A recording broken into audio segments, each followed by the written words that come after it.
Reporting baseball series to millions. The Wireless Age, November 1923. He's winding up. Here it comes. He hits it. It's going into center field. He's safe on first. A million loudspeakers from Seattle to Philadelphia, from Ottawa to Mobile, echoed this thrilling description of the World Series and held countless baseball fans in breathless suspense.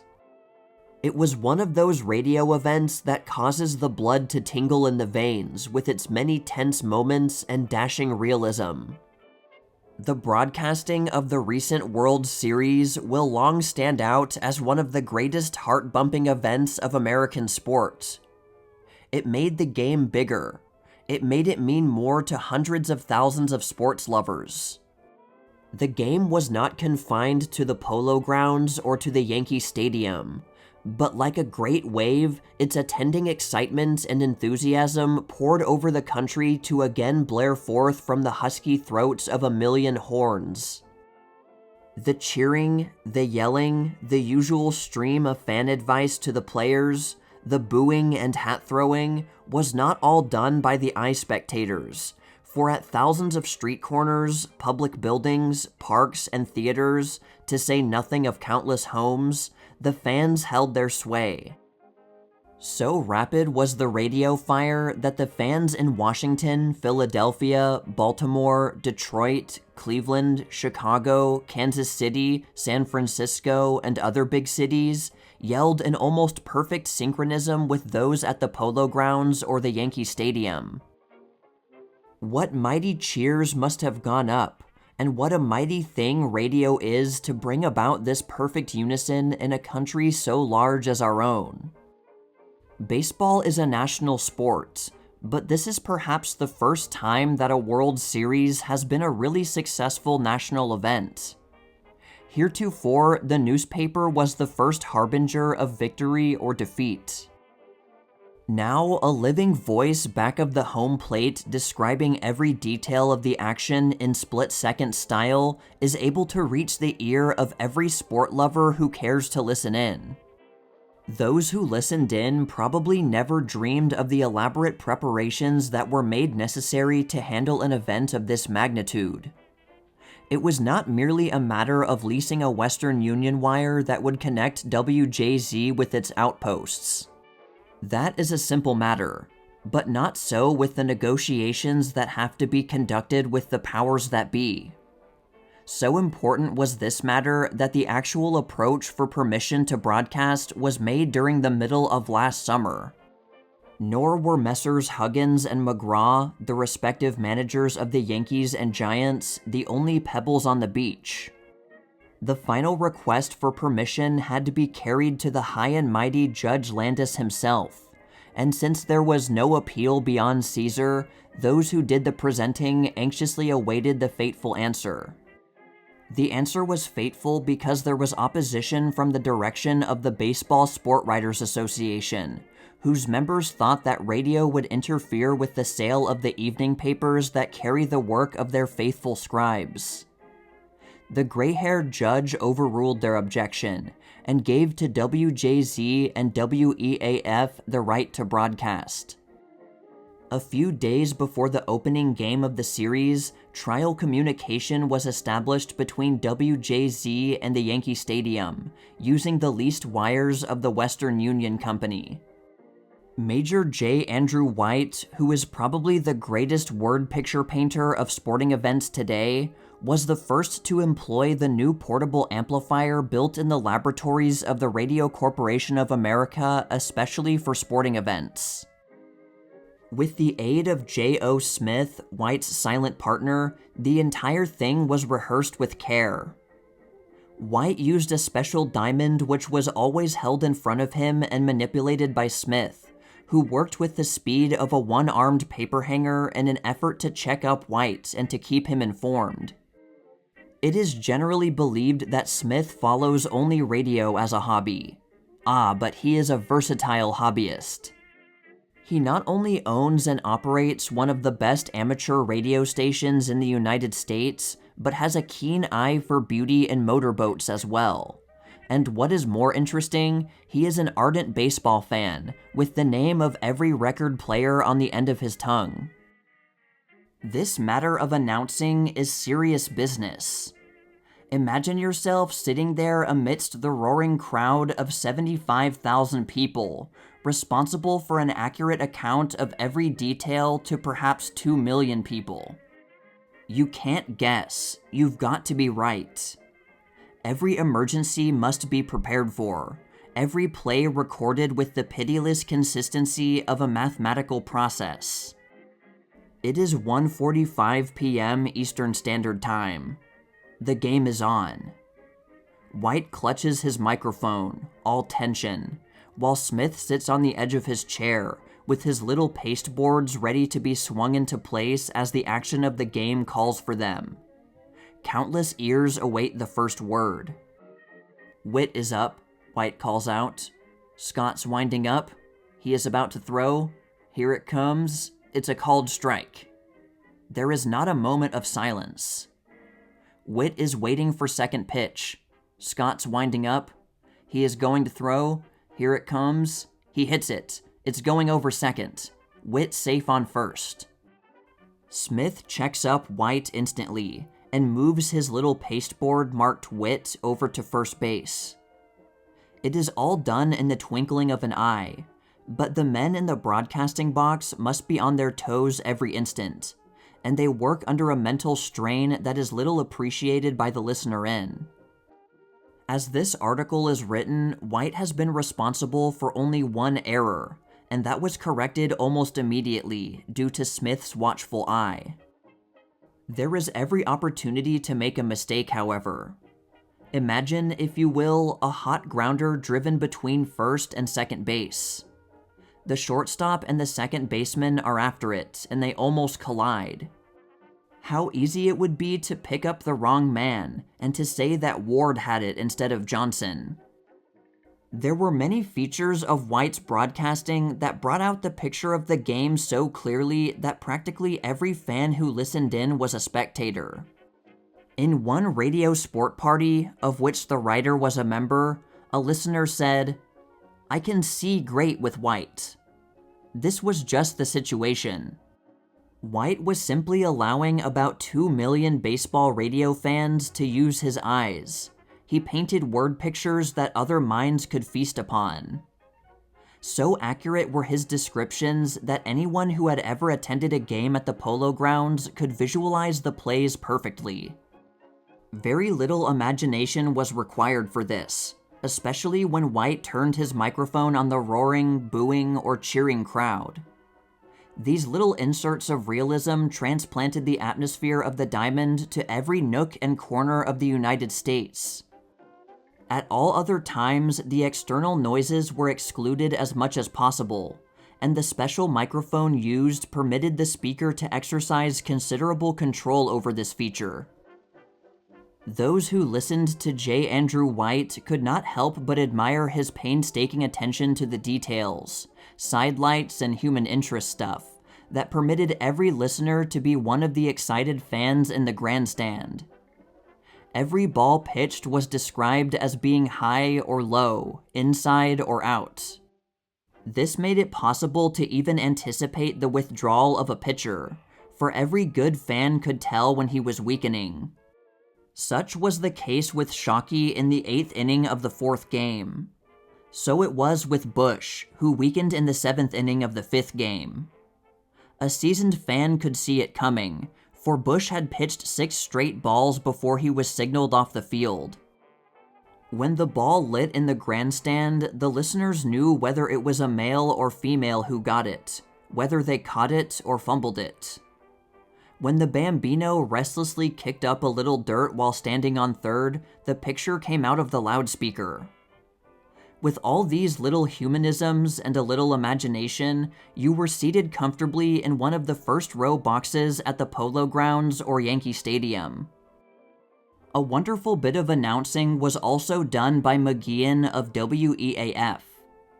While White's voice was only modulating the transmitter of WJZ, McGeehan's was used for 4 different equipments: WEAF, WGY, WCAP, and WJAR. It goes without saying that McGeehan was also responsible to an enormous audience. His clear voice, his close attention to detail, and his apparent knowledge of the game kept all of his listeners well informed at every minute. There were many highlights during the series. One of them came between the third and fourth inning of the fourth game, when the voice of the radio reporters suddenly left the air, while the studios broke in and told the audience that a short intermission was necessary because of SOS signals that were on the air.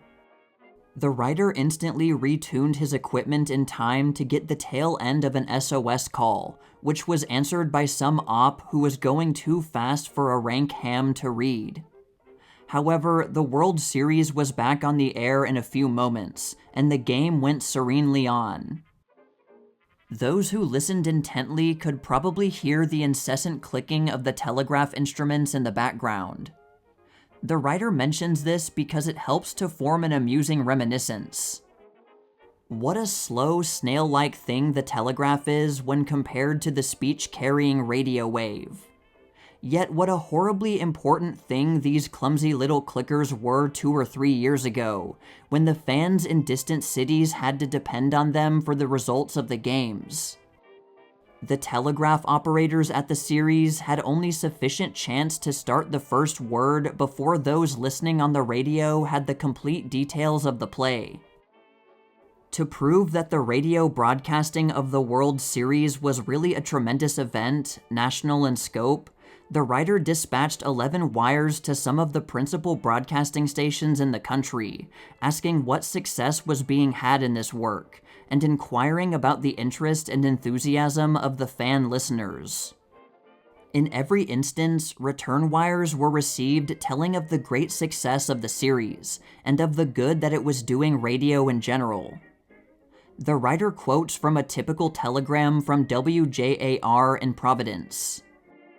Public address system furnished by the American Telephone and Telegraph Company drew a crowd of 3,500 to Garnet side of our store. Cheering eminent during the entire announcements, keeping the crowd well keyed. Enthusiasm running high. Receiving many personal replies from listeners as to fine way in which series is being put over. Another answer from WCAP, Washington, brought more interesting news. William J. Pearson, manager of WCAP, said that practically every radio store in town had loudspeaker parties, and that 2 of the local newspapers were furnishing the loudspeaker to gatherings in connection with electric scoreboard. The Evening Star did a very practical and original thing when a direct radio line was run from the receiving set to a linotype operator, and we have for the first time in history the direct transmission of the World Series from the press box to the linotype operator. This means that a play made in one instant is a few seconds later immortalized in the form of a hot slug, waiting to be gathered up and taken to the press room. Here is an innovation that radio made possible. Just another instance of how we find it wedging itself into our daily existence from practically every angle. What is radio doing for the sport of baseball? Is it making us too lazy to go to the games, or is it injecting new life into it? Fortunately, we have facts and figures that show that radio has brought about a healthy revival of interest in the game. It is to be noted that there were plenty of seats left on the Polo Grounds a few years ago, but since the first series was broadcasted, both the Polo Grounds and the stadium, although the latter has the largest seating capacity of any baseball field in the world, and the former has been greatly enlarged, have been unable to accommodate the crowds that sought their gates. The writer has many friends who had sort of lost interest in it until they heard one of the series reported by radio, which brought back to them the old thrills and the intense desire to see at least one of the games. It goes without saying that there have been a lot of tickets sold on this account, and it looks as though it was up to the radio fans to claim this victory for it. Other highlights were added to the broadcasting of each game when White produced famous sport writers and sport leaders to say a few words to the fans. Grantland Rice, that polished veteran of the sporting page, gave a most interesting talk on the psychology of players. Fred Lieb, president of the American Baseball Writers Association, followed up at the beginning of the second game with some baseball facts that had never before been brought to the attention of the fans. In fact, Lieb was so interested himself in addressing the radio audience that he overstepped his time limit and entirely forgot that the game had started. Other talks by men like Johnny Dundee, Bozeman Bolger, Hugh Fullerton, and Christy Mathewson kept the baseball fever running high among the listeners. There is another highly interesting detail that the writer would like to comment upon before putting the cover on his typewriter. Even the most casual listener was able to hear the players hit the ball, and sometimes the characteristic plunk of the pill could be heard as it embedded itself in the cavity of the catcher's mitt.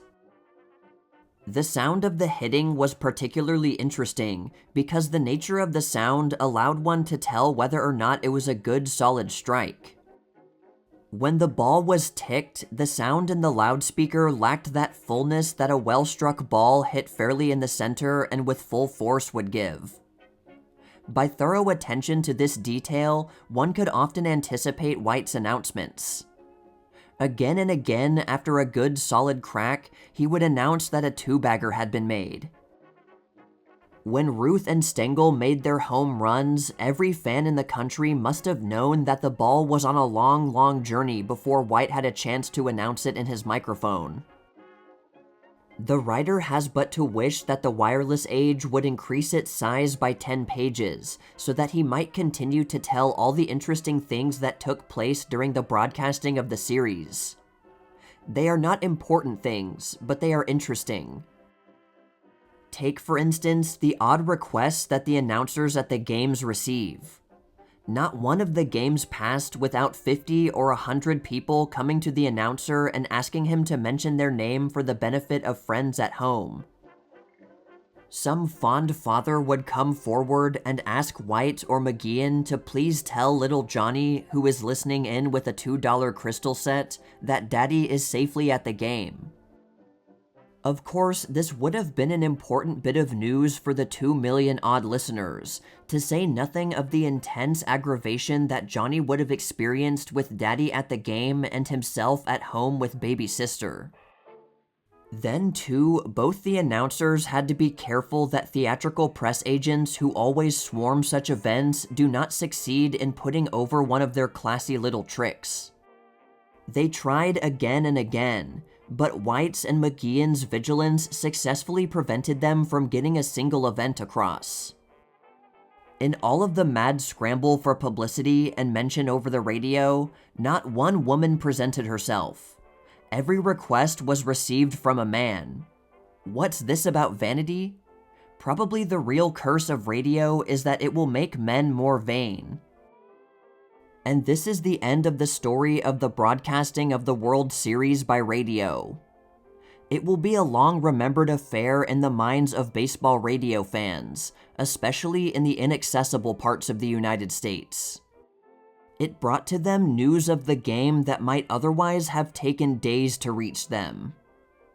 It is almost useless to rave wildly over the greatness of radio. The thing is so big that words lose their meaning when one attempts to point out its benefits to civilization. But it does go without saying that when White and McGeehan spoke their last word in the last game, every baseball radio fan in the United States voted radio one of the greatest forces in the world today.